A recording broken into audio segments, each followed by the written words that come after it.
peut-être déjà de situer à partir de quoi ou d'où je vais parler. Ça peut être un premier éclairage.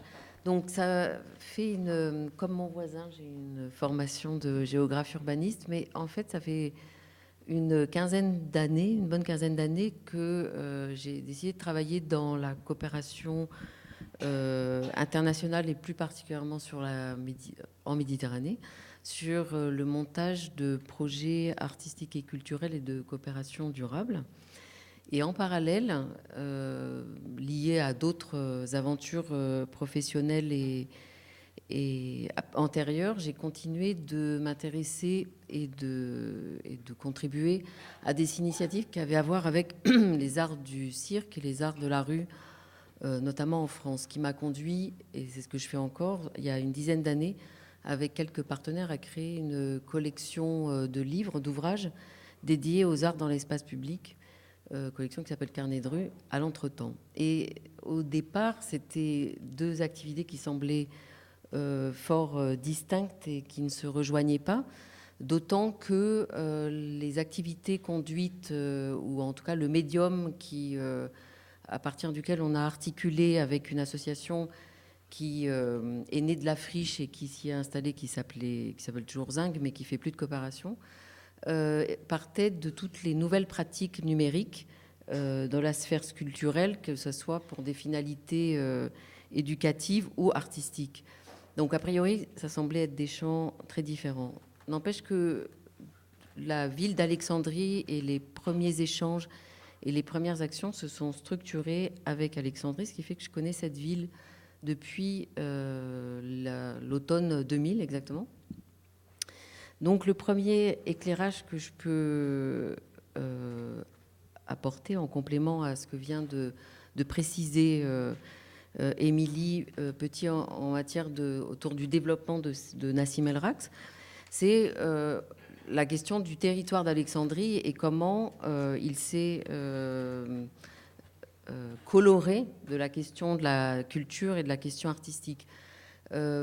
Justement, en 2000, l'événement qui a frappé tout le monde dans le domaine artistique et culturel a été l'ouverture du garage à Alexandrie, planté au milieu du centre culturel jésuite, qui, pour nous, ne peut pas manquer de nous surprendre, et d'imaginer qu'un nouveau territoire de l'art, puisque il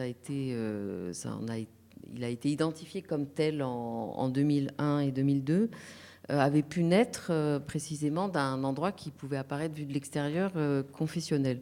Effectivement, il coexiste à côté d'une église. Et ça, c'est pas tellement le problème. Mais qu'est-ce qu'il a apporté de nouveau et qui a créé une forme de rupture dans la représentation? C'est qu'il proposait justement, alors qu'il contenait aussi un théâtre au format classique, il proposait de casser les murs et de casser les formes habituelles de réception et d'organisation des présentations artistiques et de la place et du rapport entre artistes et spectateurs, en imaginant un espace complètement modulable et en ouvrant une programmation internationale faite d'une série de croisements. Et cette initiative était portée aussi ou soutenue ou appartenait à un réseau de travail émergent, un réseau de travail indépendant d'opérateurs et d'artistes du monde arabe, mais plutôt du côté du Moyen-Orient plutôt que du côté du Maghreb. Opérateurs et artistes, compagnies de théâtre, compagnies de chorégraphes, musiciens qui essayaient de développer des outils indépendants pour la production, la diffusion, la création. Donc, à l'époque, à Alexandrie, la Bibliothéca était un projet en construction, mais n'existait pas. Donc, le deuxième fait qui est venu casser le paysage, apporter un changement avec une autre échelle de visibilité de la question culturelle, ça a été bien sûr l'ouverture de la Bibliothéca, sachant que la Bibliothéca d'Alexandrie est une bibliothèque, mais était aussi un énorme centre culturel dans lequel d'ailleurs préexistait la partie d'équipement qui était un théâtre, un auditorium et une galerie. Et ensuite sont venus se greffer entre 2002 et je dirais 2006, un toute une série d'initiatives portées par, comme tout à l'heure, on parlait d'Ormuz ou des initiatives de l'AMI. Donc, à l'échelle européenne, il y a eu beaucoup d'activités, d'ateliers croisés, de production, auxquelles les activités que j'ai développées et qui nous ont conduit à créer la plateforme RAMI ont participé, c'est-à-dire toutes ces logiques de formation informelle, mais qui permettaient des ouvertures pour des jeunes artistes, professionnels, amateurs, et qui finalement apportaient des éclairages ou permettaient de s'agripper et de commencer à très rapidement en fait à s'approprier des nouveaux outils et d'être encouragés dans des pratiques professionnelles et artistiques, opportunités qui n'existaient pas encore dans les écoles, ni dans les conservatoires, ni dans les facultés des beaux-arts des différents pays dont on parle.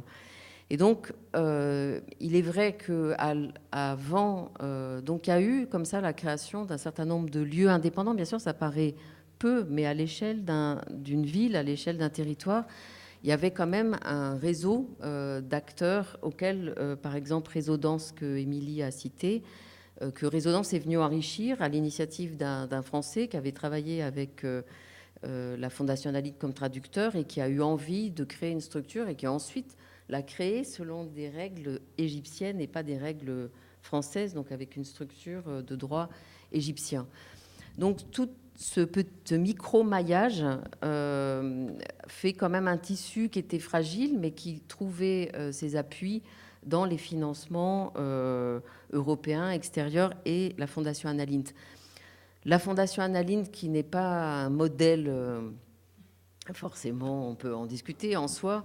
On est quelques-uns ici à avoir assisté à ses débuts et avoir, bref, compagnonné, y compris au niveau du réseau français. Mais en fait, c'est la première institution européenne qui est allée trouver son siège en dehors de l'Europe, et justement à Alexandrie. Et elle aussi a participé du changement du paysage, parce que, bien sûr, il y a les 43 réseaux étrangers de tous les pays, mais en même temps, comme elle était ancrée dans un pays du monde arabe, elle a aussi contribué par des microfinancements à encourager les opérateurs locaux d'Alexandrie et d'apporter des micro-encouragements qui ont donc aussi enrichi le panorama qu'a évoqué Émilie.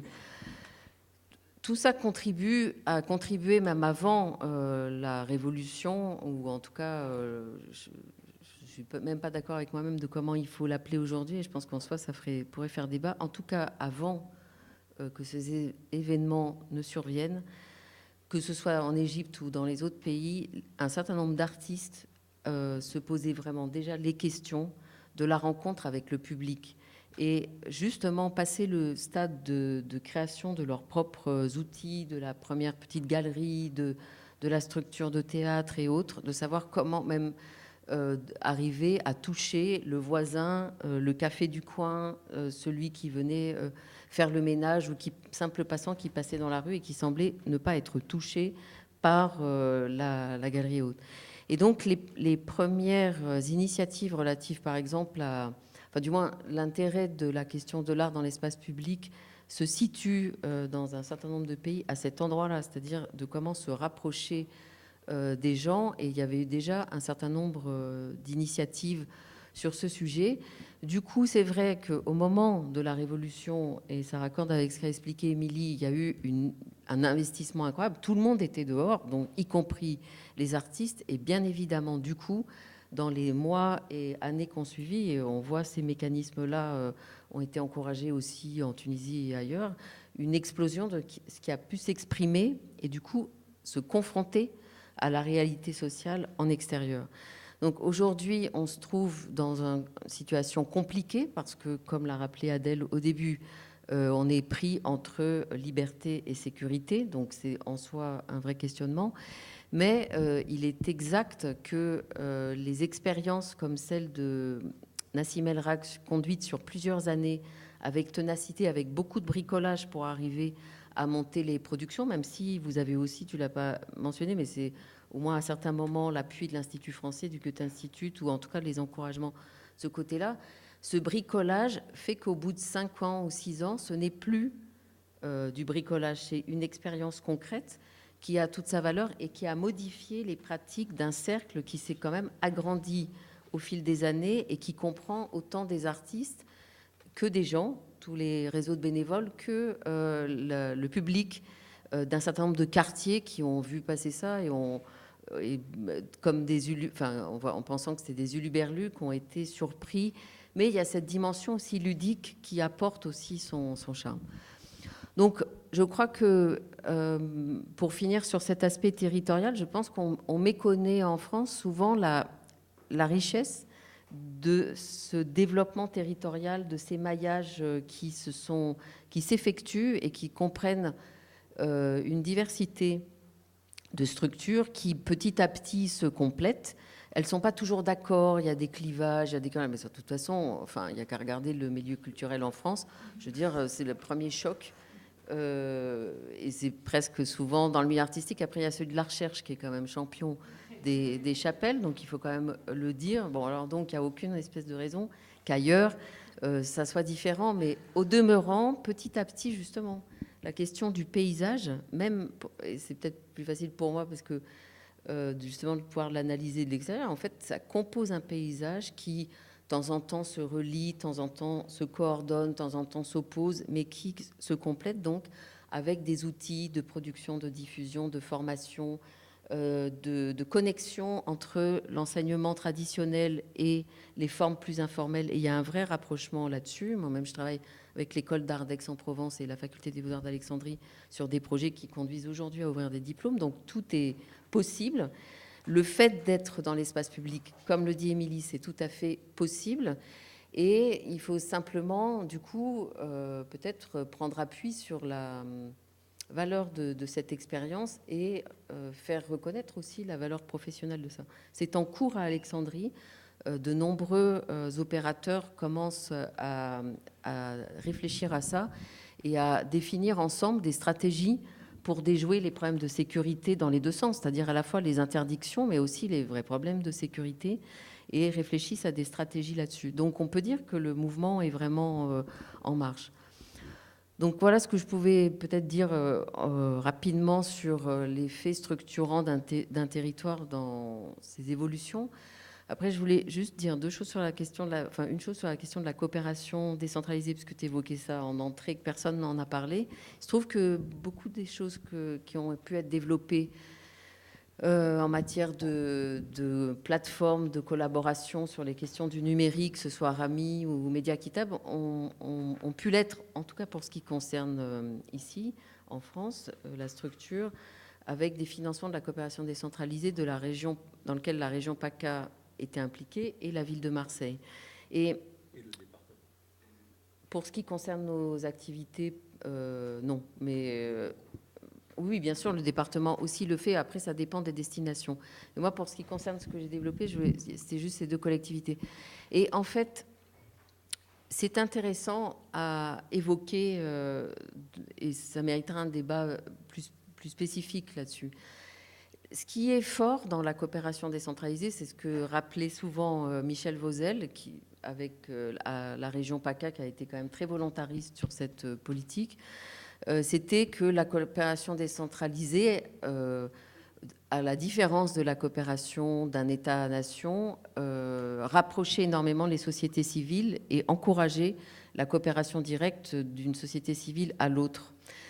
C'est vrai en partie parce que c'est vrai que, par exemple, on a pu développer tout un maillage de travail, de coopération triangulaire de plusieurs pays qui encourageaient la circulation sud-sud. On a les opérateurs culturels qu'on était, nos collègues, dès lors qu'on identifiait des projets, des choses à faire, des besoins, des nécessités et des réponses. On était soutenu dans un dialogue avec la collectivité territoriale. Mais souvent, la coopération décentralisée suppose ou oblige les collectivités territoriales à coopérer avec leurs propres services municipaux. Et là, on est dans quelque chose qui pourrait être très intéressant si ça permettait vraiment de développer des coopérations avec les responsables des collectivités territoriales de tous les autres pays sur des champs de compétences. Mais en l'occurrence, en Méditerranée, les organisations des pouvoirs publics ne sont pas les mêmes et il n'y a pas d'organisation homologue. Quand la région PACA est en partenariat avec le gouvernorat d'Alexandrie n'est pas une collectivité élue, mais l'équivalent, on va dire, d'une préfecture. Tout est centralisé au niveau du ministère de la Culture au Caire. Et donc, en fait, on n'est pas dans une possibilité de dialoguer sur ce champ-là comme sur un autre, d'une façon ouverte et simple. Donc il y a un problème d'échelon, un problème de compréhension. Et en plus, les fonctionnaires d'un gouvernorat ne sont pas forcément, dans leur faible délégation, n'ont pas non plus les outils au niveau de leur service pour être les relais sur ces champs de compétences. Donc, en fait, je voulais juste indiquer ça parce que même quand il y a une politique assez volontariste et claire, comme ça a pu l'être de la part de l'État français et de certaines collectivités territoriales toutes ces dernières années, c'était pas forcément aussi simple que ça, l'impact de en tout cas l'impact direct de ces coopérations.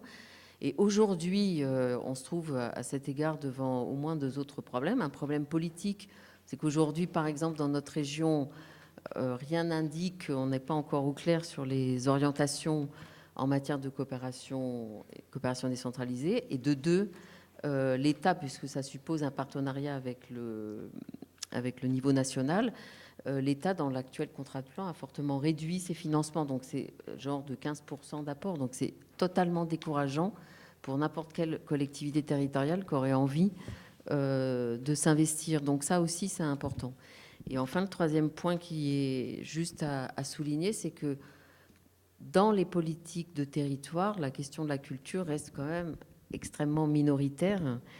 Et c'est vrai que quand on a dans sa région, comme dans cette région-là, un fait festivalier très important, bien entendu que c'est un levier tel économique qu'on peut être entendu auprès d'un certain nombre d'élus et d'institutions. A fortiori, quand on est le Festival d'Aix-en-Provence, on a une machine qui est d'une crédibilité, qui est une entrée en matière qui est, voilà, c'est une locomotive énorme.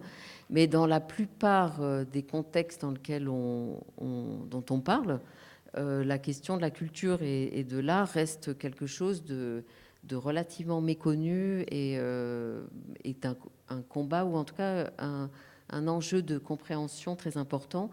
Et le biais le plus fréquent et le plus fréquemment utilisé, je ne sais pas si Ferdinand ou Adèle seront d'accord là-dessus ces temps-ci, c'est la connexion avec la dimension touristique et la fameuse attractivité des territoires. Et là, il y a un biais par lequel on peut, avec ce que ça peut aussi avoir de dangereux, articuler un plaidoyer défense pour la question culturelle et autres. Mais on est loin quand même de la dimension sociétale de la question culturelle telle qu'elle a été évoquée.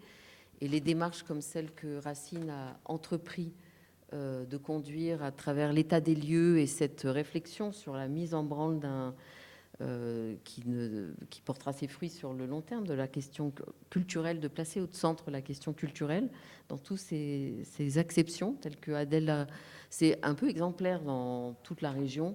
Et il y a une préoccupation de ça dans pas mal de pays, mais les sociétés civiles ont vraiment, et les opérateurs culturels ont vraiment un rôle à jouer très important là-dessus. Voilà.